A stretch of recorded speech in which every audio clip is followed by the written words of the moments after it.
leaders, and I'm speaking this way because I think it is so important for you as a leader in your business to develop those that report that are beneath you. And this is important because your responsibility, I think your number one priority is to develop your future leaders within your organization, because they're the ones that are going to be moving up and taking on responsibility, and you as the big honcho should be recognizing that and developing them to their full potential. So today I want to share with you why that's important and how you can do it, your thought process behind that. Hey, I'm Dr. Heather Williamson with the Transformation Group, and welcome back to the channel. So if you like this video, like topics like this, then subscribe to this channel so you don't miss out on any of my weekly leadership tips and strategies.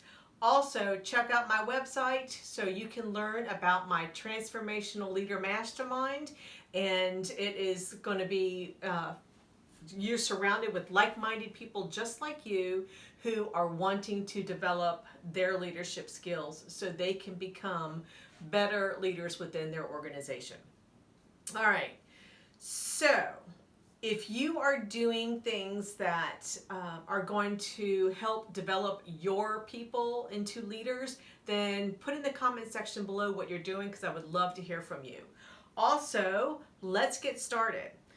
So there are, there's many things, but I want to really focus on just 4 things that you can do to actually develop your people into leaders. And the first thing you can do is to recognize that leaders are made.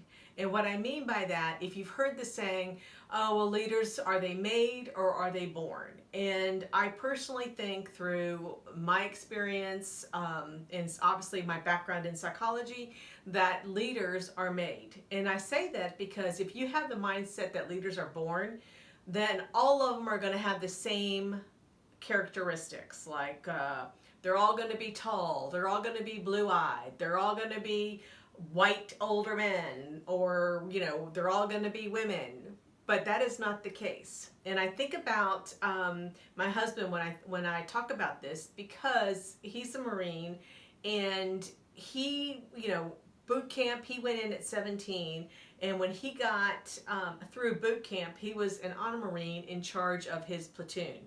So at that age, I think he was 18.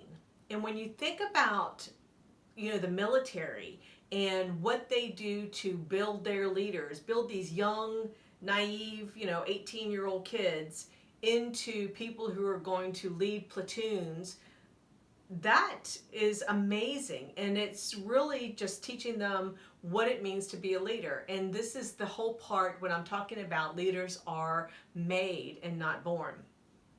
Also, when it comes to the concept of leaders are made, think about providing safety for them to fail so they can actually learn and move from those experiences and turn them into opportunities. Because we're never going to be perfect. We're always going to make mistakes, but you've got to create an environment where it's okay to actually make mistakes and grow, personally and professionally.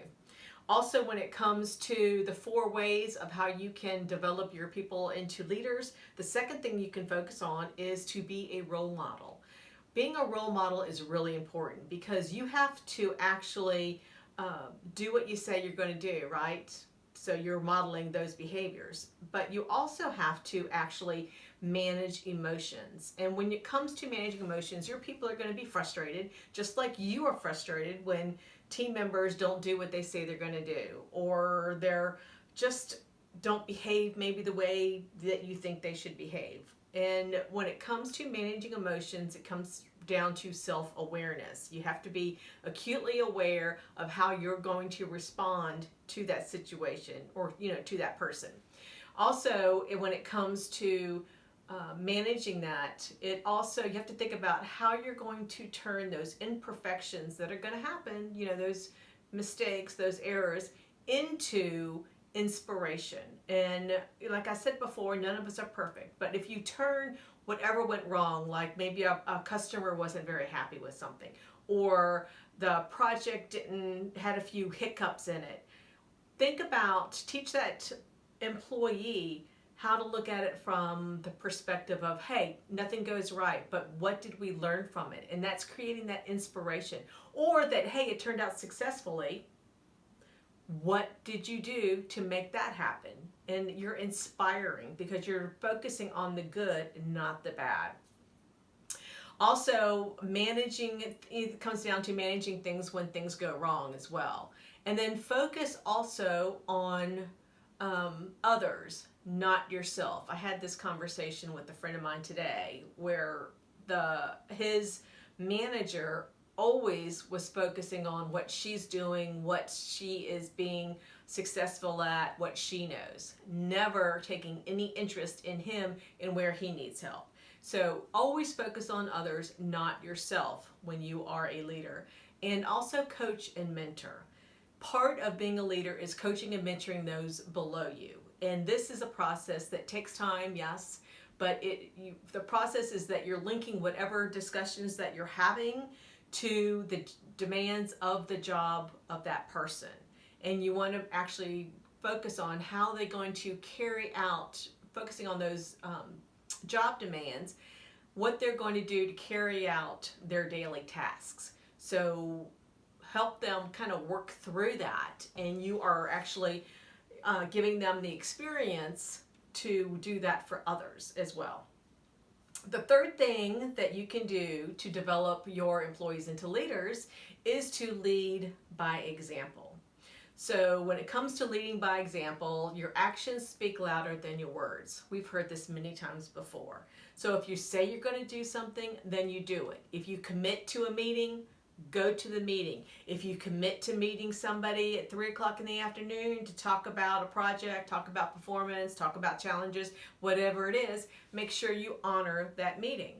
It's just simply you do what you say you're going to do.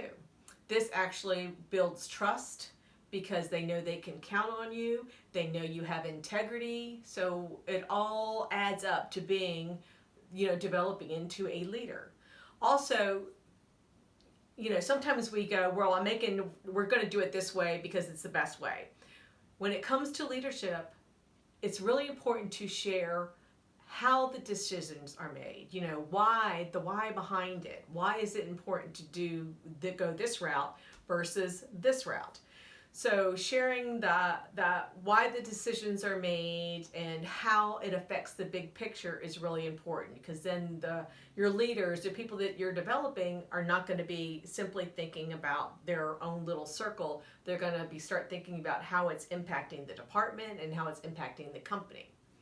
Also, building employee trust. I talked about that a few minutes ago. When you are actually doing what you say you're going to do and hold yourself accountable, creating that culture of accountability because you hold yourself accountable, so you expect it in others. I wrote a book on this called Magnetic Trust. Check it out. It'll be in the description below if you want to get a copy of that, because I really go into great detail, 8 simple rules on how you can build trust with your employee. And this is hugely important as a leader. And then the fourth way that you can develop your people into leaders is to communicate effectively. So communicating means that sometimes we have to, talk with one person versus a group, but try to incorporate and include everyone so there is a common ground and people know from one voice what is happening. And encourage understanding. Sometimes when we communicate, we think that person understands what our expectations are, but unless you verify it, the whole active listening techniques, what I hear you say is that you want, the report by 3 p.m. on Friday. Yes, I do. So make sure that you have clear understanding, and that when they get these skills, they get ingrained and they become habits, you're going to model those behaviors as well. And you're teaching others, which is so cool. Also focus on listening to understand the challenges that your people are having, and then help them problem solve through those. So you're not giving the answers, but you're actually helping them problem solve, and you're listening to what is really impeding their progress, impeding their ability to be successful. And then clearly identify what the priorities are that people should be focused on. Where should their attention be? And this is really important because sometimes you're given a list of, I got, A, B, C, D, and E to do, but I know what I want to work on, which is probably sometimes the easiest, but that's not really what the priority should be. So make sure that you actually, when you're communicating this, make sure that you also communicate the expectations and priorities. So just to recap real quick, 4 ways that you can develop your employees into leaders is to, 1, understand that leaders are made. So this is going to be a process that you're going to be able to help them with.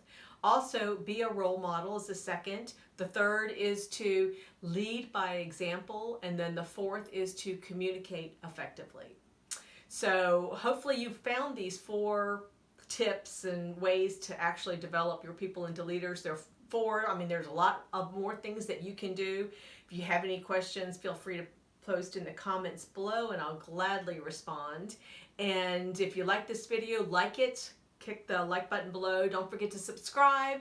And last but not least, go out and be that boss that your employees want to work for. Bye.